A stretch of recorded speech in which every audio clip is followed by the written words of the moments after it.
What is up? What is up? This is your girl, Gloria. How's it going, guys? I'm just going to give Facebook a minute to notify you guys that I am live. Jump on, jump on. How's it going? How's it going? What is up? I've got a story to tell you today. The story is called The Climb. If you don't know who I am, my name is Gloria Medrano, and I am the founder and host of Heart of the City San Diego, a podcast that features all of the diverse people in San Diego, such as business owners and ministry leaders, and just so many different people that make up the city of San Diego. We are all unique here in San Diego. We all bring a lot of different creativity to the city, and I love that I grew up here. I'm born and raised San Diego, and but I went overseas. I lived overseas for about 14 years in London, England, and raised all of my children there. They don't know too much about San Diego. My son lives here now. My youngest daughter lives here now, and they are learning quite a lot about San Diego now. Um, but previously, they had no clue at all. So, I, I've been through a lot of different adventures here. I'm very eclectic. Um, I, I had a lot of experiences, but I see some people viewing in. Just say hello in the comments. I want to know who's watching.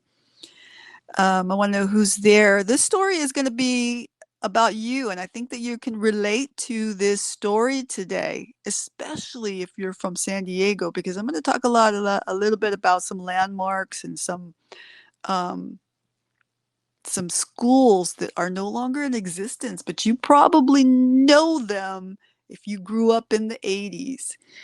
And so, um, your girl here, you probably don't know this, but I'm from Southeast San Diego. I grew up on Skyline Drive, went to Morris High School, Farrell Junior High School, and I grew up on a private hill in a house that my dad built. And my dad and my grandfather built the house, and it's had acres and acres of land, and the other house was another house, and that was a house that was built later, but that was owned by my aunt, and then later on they sold the property. But I grew up there. I grew up riding motorcycles to the highest level, almost pro status, and then did some competition riding. So I was a high level athlete growing up back in the day. Um, I was a bit of a brawler if you're from the area, and we had a lot of riots in our school. It's not in my nature to be, like that, but I was bullied quite a lot from elementary all the way to junior high school. And I was a very, very, very shy kid. So I was very timid, very shy, but very athletic. And so I could outrun anyone. But um, it wasn't until maybe junior high school that my dad finally said, "Look, you're gonna have to stop, and you can't just run your whole life. You're gonna have to stay and confront." And so that is the day that I learned to stop running and start confronting. And I got into one of the biggest of that year. And if you know Old Farrell Junior High School back in the late 70s, there was a lot of riots going on back in the day, and it was just lots. It was just horrible. A lot of fear, a lot of just horrible stuff. But the gangs were trying to come after me and they wanted to jump me in. And I was never a gang member, so I never did that because I was more scared of my dad than I was, the gangs. So here I am. I'm in this situation, and I'm like, what do I do? And so this girl just kept coming after me, and so I had got into this major fight. We both went to the hospital, and I thank God because we had a teacher. He was a club. We were a part of a club at school called Club Via. And he was basically, he was from the barrio, and he reminded me of Carlos Santana. He was very like Chicano hippie kind of guy with the long hair and the, very 70s look. And he was into, peace and love and stuff like that. So he was trying to create, a unity. So I'm glad, and I'm so glad for that. He, the girl that I got into the fight with, I guess he talked to her, but she called me up on the phone and apologized to me, and that was the first time I had ever been apologized to. Never been apologized to ever. I don't think ever in my whole life. And I didn't know what to do with that. And so I did what came natural, and I accepted her apology. We never became friends or anything. We were always watching each other, throughout the whole school system. But that was the day that I never got into another fight after that again. But I did eventually go into different styles of school because I dropped out of school in the 11th grade. When I did that, I um, I knew that I was academic, and I knew that I had much more inside of me. Um, so I searched high and low to go back to school, and some of my friends invited me to a school in National City that they were attending, and they said it's not like any other school. It's different. You're gonna like it, and stuff. And so I went to go check it out, and I fell in love right away. Um, and the way that I got into the school was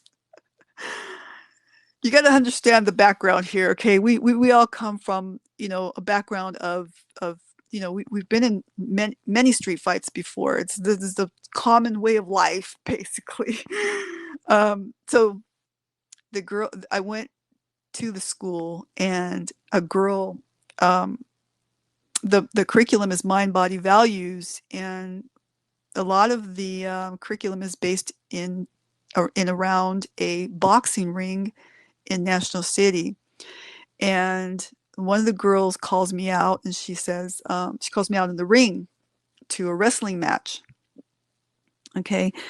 I have a brother, and he's was, in competition wrestling, and, I've done some wrestling, but I am not a wrestler, not at all. But, you know, where I come from, you just do not back down. So I said yes, and I jumped in the ring with her, and we started to wrestle. And so she won the wrestling match. I did not win. I don't know how to wrestle, but that started a um, a journey, a new journey for me in this school. And in the school, it taught us how um, to get into confrontations, but to in a controlled manner. And I think a lot of the fighting sports and things like that are really good for young people that come up in these, this rough environment, and in neighborhoods that are like that. I think that all young people should be involved in some kind of sports because it really teaches us discipline. It teaches, control. It teaches social skills. It teaches so many different things, and I'm just so grateful. Well, through this journey, one of the training situations was going out to Otay Lakes to climb that little hill, that mountain. It's like, it's not really a mountain, but it's a good, pretty good hike up the hill, and it's back in Otay Lakes. And so the school's in National City. Now we're off, and I want to tell you about a story called The Climb. I call it The Climb, and it relates to many of you business owners. It relates to many of you um, people that are in the ministry. It relates to young moms. It relates to, just so many different people, because we're all faced with these kind of emotions. And it still chokes me up to this day, every single time I tell this story. And so this story has taken place in Otay Lakes, back in, here in San Diego, back by Chula Vista. And it's like a little hill up it's a pretty good climb. It's an all day climb, pretty much. Um, we start climbing, and our whole training that day is about teamwork. And we're at the age of about 16, 17 years old, and we're all coming from all kinds of different backgrounds. Some very, very broken, some are true reformed gang members, and they seen a lot. Some are coming from good homes. Some are not, not coming. They just dropped out, and didn't do good in a regular public, traditional public school. And so they're there. And just so many different backgrounds. On my team, we had a leader, and then we had, I had one other girl on my team, and I think there were three guys. And so here we are. We start this hike. The training is about teamwork, and we're on our way. And the first person to start to complain is the other girl. And she's like, she's sassy. She's a girly girl. She's trying to do this thing. She don't even want to be at the school. Um, she's with her boyfriend. Her boyfriend's on my team. And she's telling him, I want to go back. I want to go back. And she's just whining and whining, and it is awful. And so he's telling her, no, I'm not going to go back. If you're going to go back, just go back. I am here for the team, and I have chosen to go all the way. Either you're going to come with me or you're not. Well, she pouted and she stomped off and she left. She left us. She left the team, left her boyfriend, just left the whole training, and took off by herself. And we kept going. We just kept going. He was upset. He had to control his emotions. He didn't know if she was going to break up with him. He didn't know what was going to go on. There's a lot going on inside this young man, I am sure. On the other hand, there's this other young man who was our leader, who just kept saying, just keep going, just keep going. He was focused. He had a natural knack for leadership. He just, I don't know too much about his home life or any of those things. I just was an observer. My character was observing and encouraging. And that's basically what I am today as well. And I observed and I observed and I watched the scenario of these young men. Now I'm the only girl left. And so there's the leader, there's the guy who loses his girlfriend, and then there's another young man in this scenario. And he's the main character, this other young man. And he's going along, he's doing really good. He's doing really well on this teamwork thing. He's even quite encouraging at times. I think I had a little kind of moan here and there, a little complaint. Although, I was not a big complainer at this time with these guys. So I'm trying to, hold my own way there, because I'm watching it, they don't need another whiny girl on the team. And so we're going and we're going, and this one guy who's the main character, he's kind of cracking some jokes as well as we're going up this thing. And he's kind of making it even pleasant going hiking this thing, right? And then we got the leader, and he's just so focused. He's just going and going. And the other guy who loses his girlfriend, he's become now more caring, a bit caring and protective of me being a female. And so he's very kind of this character, right? And we get to the top finally along this kind of climb. We get to the top, and then something very interesting happens.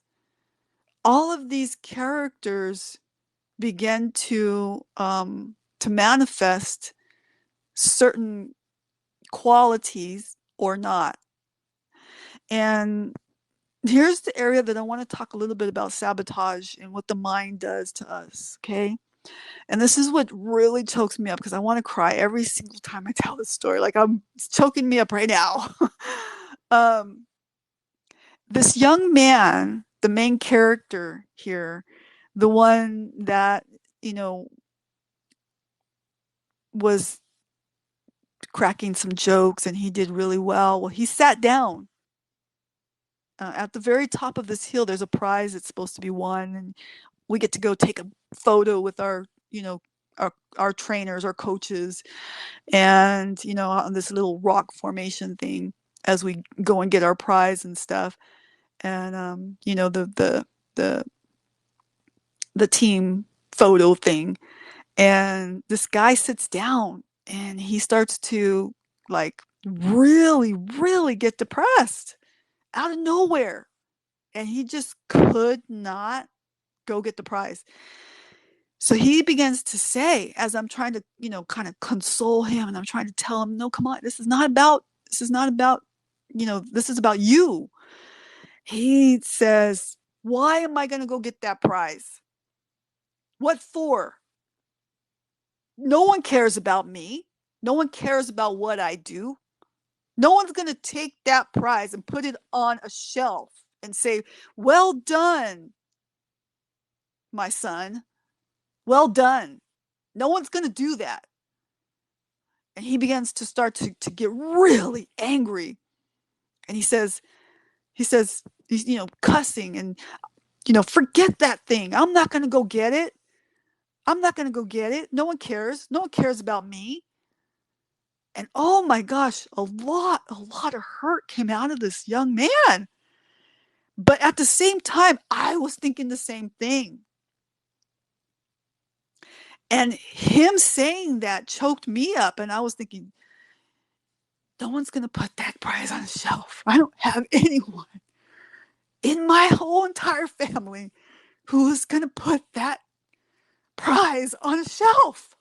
No one. And so I looked at this young man and I said, it's not about you. It's not about those people. It's not about those people. It's about you. You did the hard work.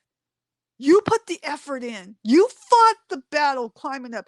You had to fight the mind battles in your mind. At the same time, I was fighting my own demons, my own voices saying, who do you think you are? You don't deserve that prize. No one's watching you. No one's following you. No one cares. It's for those people over there, that good leader who went up there and got that prize without even thinking twice. It's for those people. That's not for you. But you know what happened? There's something that clicked inside of me. And as I had to walk away from this young man, he walked all the way back down that hill by himself, alone, without the prize. The young girl left early on in this scenario, and then this young man left at the very top. A great team player, great encouragement, but he sabotaged himself at the top, talked himself out of the prize, and he left. He left the team, and he disappointed himself. I don't know where this young man is today, but I do know where those people are today who got the prize. And one of them is a very significant person in San Diego, a public figure and a well known person. And another one, she went on to get her degrees in nursing and teaches in the schools. And another one went on to go and become a voice instructor, vocal instructor to the stars. And her child is a star. And the other one is me. And my children are the only university graduates in my entire family. Because of that day that we decided that we were going to take the prize, no matter what our voices were telling us, no matter all of the scenarios that happened, we decided that we were going to take the prize. And do you know that when we are faced with certain situations in life, it could be raising children, it could be building a business, it could be living in the ministry, sometimes we get to these certain areas in life where it gets dark and struggles happen. And that's when those lies begin to manifest, and they can sabotage all that you are doing in the present. So be careful of those voices. They are lies. And I'm here to tell you, not one single one of us in this entire universe or earth has started off our journey doing it completely right. Okay? I was a high level athlete and I had a starting point, okay? Was dirt bikes. And my journey was I was the only girl, and I was the older sister of a brother who and we had an older cousin who was a boy. And um if I wanted to keep up at any level, I had to, you know, be able to hurt myself, fall down, and get back up without moaning or weeping or crying. And a lot of times, I was left behind being chased by other kids trying to steal our bikes. I was left behind. And in order for me not to be left behind and scared half to death that somebody was going to jump me and take my bike, I had to learn how to pedal pretty fast and go over those jumps and all kinds of stuff. Well, then it progressed to motorbikes, and I have broken bones. I have scars, gash wounds, been to the emergency like I don't know, countless amounts of times. And they all hurt. Every single one of them scars and broken bones hurt. And in the beginning, I wanted to quit. I was like, I wanted to do a wheelie so bad. And my dad was like, are you ready? Because you're going to fall. And, and he knew, and he goes, but you're going to have to just keep trying and trying. And he didn't know how to parent, he was just doing the best he could. But I fell, and he made me get back on the bike until I was comfortable riding it, again. And then we went back to practicing the wheelies. Had he got mad at me and said, oh, you can't do it, blah, blah, blah, blah, then I would have quit. But no, in this certain situation, he encouraged me to get back on until I was comfortable and felt safe enough. And then we went back to doing the wheelies. Okay.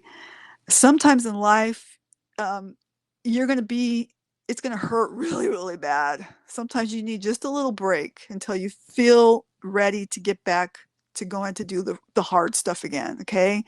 Sometimes you need a little bit of counseling. Sometimes you need a little bit of coaching.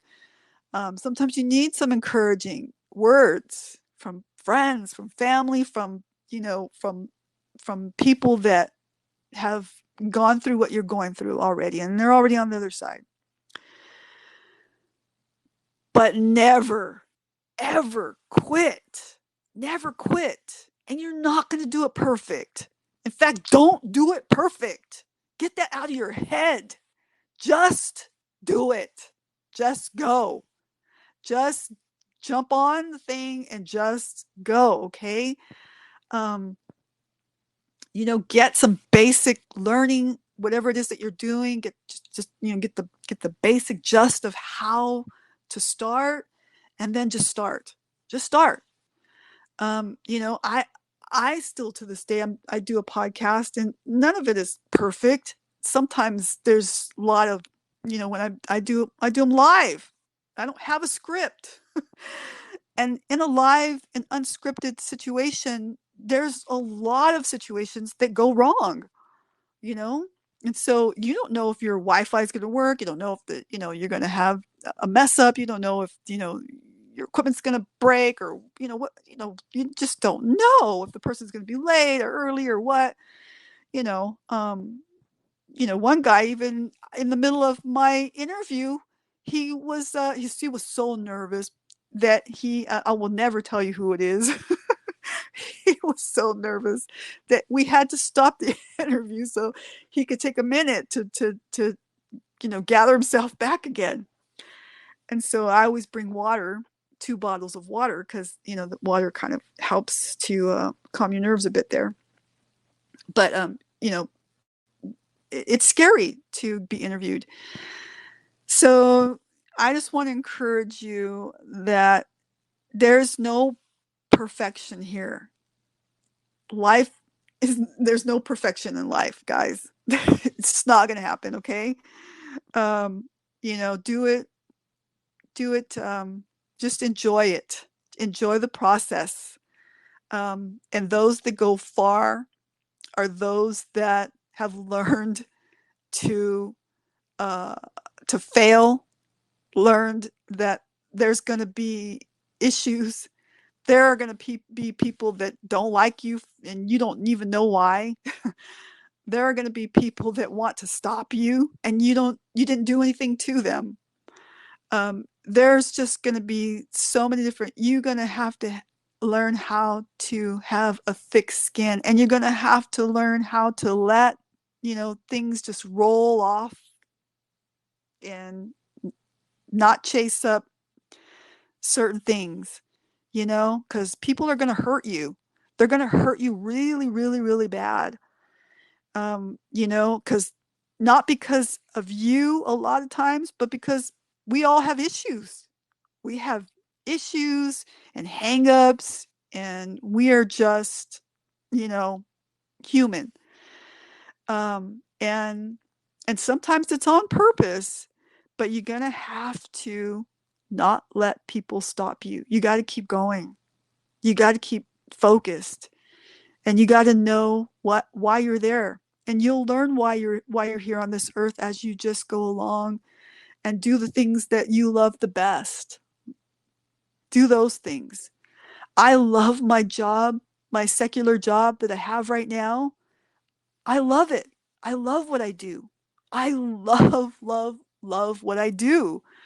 Um, I get to be nurturing. I get to be even coaching. I get to be encouraging. I get to be all of the things that make up who I am. And then I get to come home and I get to do it over and over and over again outside of work, as a hobby, as a business, as a joy, as a lifestyle. I get to do those things. I love what I do. I have chosen this latter part of my life to do all the things that I love to do. And if I don't like it and it's not part of my destination, I get out of it. I get out. I don't even entertain that. I want to learn. I want to learn. Can I do this? Will I like it? You know, and sometimes you have to go and see for yourself. It doesn't mean that you failed. It just means that you tried to see if this is something that you like and want to do. And sometimes it's not in your makeup to do it. And you have come to that realization. And so you moved out of that and got back on track to what is your destination? What is what you in your makeup? What is what you are called to do? And that's all trial and error, trial and error. Try and see if that's what you like. And so I hope and I pray that any of this message would help you and inspire you to stay on track, to keep doing what you love to do, and don't worry about all of the mistakes or failures. Sometimes I get a stomach ache. Oh, if I think about the things that I made mistakes over, in doing a podcast or doing other things, equipment falling or failing or whatever, or saying dumb stuff on camera. Or, if I go back and I listen to some of them, I'm just like, oh my gosh, I sound horrible on the mic. Or things like that, right? Because when you're first hearing your voice, you're like, is that how I sound? It's awful. And but then you get other people who are like, you are just so inspiring. I just, you encouraged me to stay on track. You encouraged me in my business, and so many things, right? And a lot of the things behind the scenes that I've shared in messages on Messenger, where people have this certain perception of me, that, because I'm a chaplain, I've been in the ministry. I'm a former pastor and missionary. I've done lots of things in my former life, and at present, I'm a life coach and a chaplain, and I still love the mission field, and so I still give to the mission field. I still, encourage and help however I can and connect people together. I love to connect people together. I love to, go on road trips, and I love to navigate. I love the GPS system. I love all of that entails a navigation or a connecting together. I love hunting for resources and gathering up information to give to someone, to say, here, eat this up. It's good for you. I love, love, love to do that. And so I stay in that. I love to be in that and help with that. So those are my little places where I stay in, and that's how I thrive in San Diego. And that's was a learn in England. It was a learning process of how I provide or what I do best. And so, you know, we don't know until we actually try. And no one is going to be perfect the first time around. Okay. No one is. And so we got to give ourselves grace and other people grace. We got to give ourselves mercy, and we got to give other people mercy. We got to give ourselves forgiveness. We got to give other people forgiveness, you guys. Because in the end, that is what Jesus has done for us. So, with that said, I'm going to peace out for now. I love you guys. And I just hope that this was an encouraging message for you. That's okay. You're doing okay. You're right where you need to be right now. Peace out. Love you.